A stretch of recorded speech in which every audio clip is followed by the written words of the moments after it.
Assalamu alaikum warahmatullahi wabarakatuh, and good morning everyone. I am Dr. Muhammad Khan, naturopathic. Today we're going to watch, the Islam, what saying about the wife.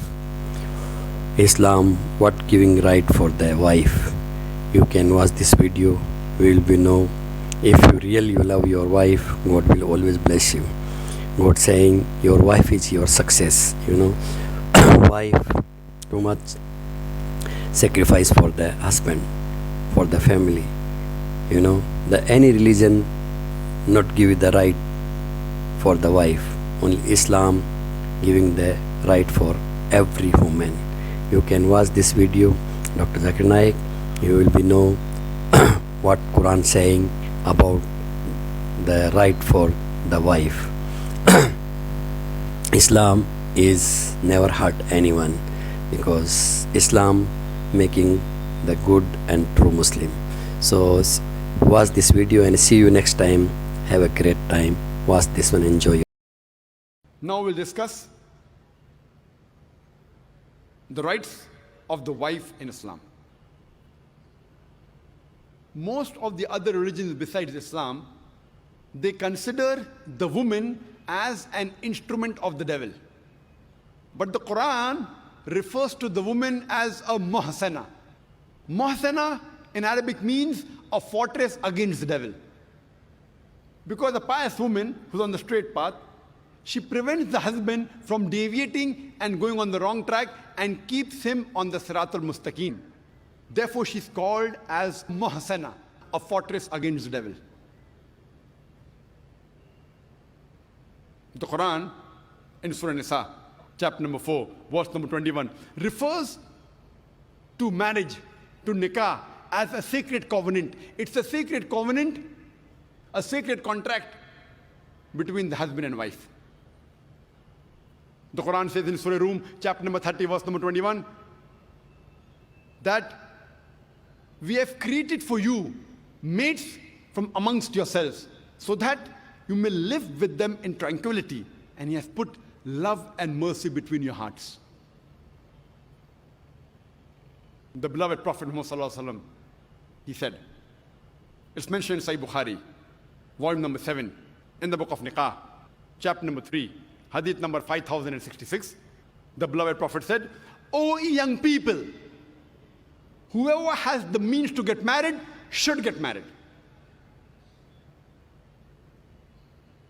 The beloved Prophet also said, there is no monasticism in Islam. And the Prophet said, anyone who marries, he completes half his deen. Once during question answer time, there was a person who asked me, that does it mean that if I marry twice, will I complete my full deen?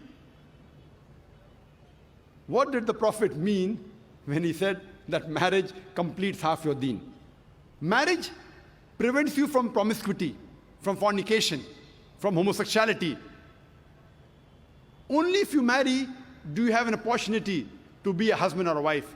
Only if you marry do you have an opportunity to be a father or mother, which are very important duties in Islam. So irrespective whether you marry once or twice, you only complete half your deen. In Islam, for a marriage to solemnize, taking the permission of both would-be husband and wife, the man and the woman, is equally important. The Quran says in Surah Nisa, chapter number 4, verse number 19, do not inherit the woman against their wishes. There's a hadith which is mentioned in Sahih Bukhari, volume number 7, book of Nikah, chapter number 43, hadith number 5138. A lady by the name of Khansa bint Khadim al-Ansariya, she approached the Prophet and said that my father has married me to a person against my wishes. The Prophet, he nullified the marriage.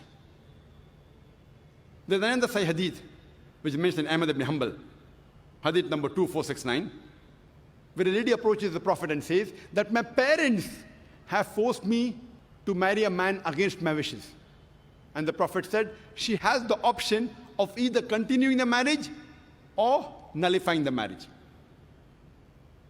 There's a similar hadith mentioned in Ibn Majah, Hadith number 1875.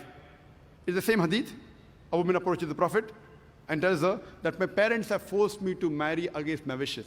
And the Prophet says, you can either continue the marriage or you can nullify the marriage. And the woman says, I continued the marriage, but I wanted the woman to know that the parents cannot force their daughters to marry someone who they don't like.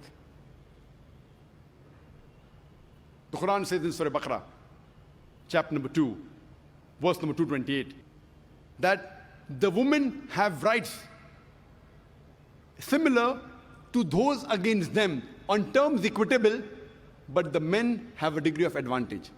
Based on this verse of the Quran, men and women are equal except in leadership. The Quran clearly says that the women have rights, those similar to them, on terms equitable, but the men have a degree of advantage. Now, many of the Muslims, they misunderstand this ending phrase that the men have a degree of advantage, and they think that men are superior. And they quote the verse of the Quran, Ar-rijalu qawwamuna 'ala an-nisa, that the men are superior to the women. So Allah has said, the men have degree of advantage, the men are superior. What they're quoting is the verse of the Quran which was recited by a wonderful Qari from Surah Nisa, chapter number 4, verse number 34, which says, Ar-rijalu qawwamuna 'ala an-nisa, that the men are the qawwam of the women. What is the meaning of the Arabic word qawwam? Qawwam comes from the root word aqama, which means to stand up for. How we have aqama before salah, we stand up for salah. So this Arabic word qawwam means the men have 1 degree of additional responsibility and 1 degree additional service towards the woman, not 1 degree of superiority to boss over the woman. And if you read the tafsir of Tabari, he says the Arabic word qawwam means 1 degree of additional responsibility. Because if you read the verse ahead, the verse says that Allah has given men more strength than the women. So because of that advantage, it's the duty of the men that they should take care of the woman, they should not boss over her. Furthermore, Quran says in Surah Nisa, chapter number 4, verse number 19, that treat your wives with equity and kindness even if you dislike her. Means even if you don't like your wife, yet treat her with love and compassion. And treat her kindly, even if you dislike her. Even if you dislike her, treat her with kindness and compassion. And in Islam, we do not consider calling the women as housewives. Housewives. You know, housewife, if you analyze, means she's married to the house. In Islam, we don't consider our women, they're married to the house, to be called housewives.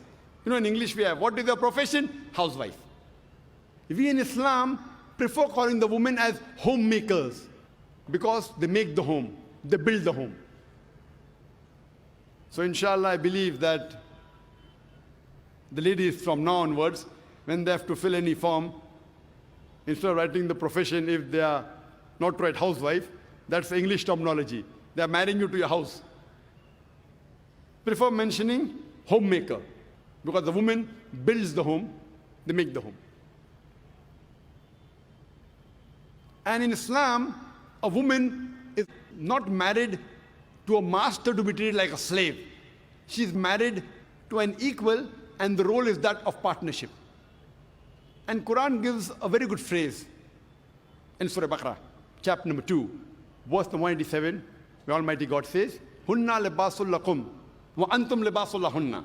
That they are your garments and you are the garments. That means your wives are your garments and you are the garments of your wives. What is the role of garment? The role of the garments is to beautify, to conceal, to protect. The husband and wife, they conceal each other's faults. They beautify each other. They help each other. It is a role of hand and glove.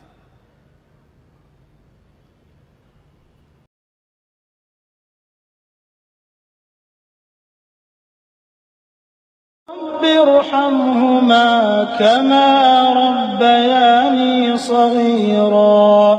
My Lord, have mercy on them both, as they did care for me when I was little. رب ارحمهما كما ربياني صغيرا. رب ارحمهما كما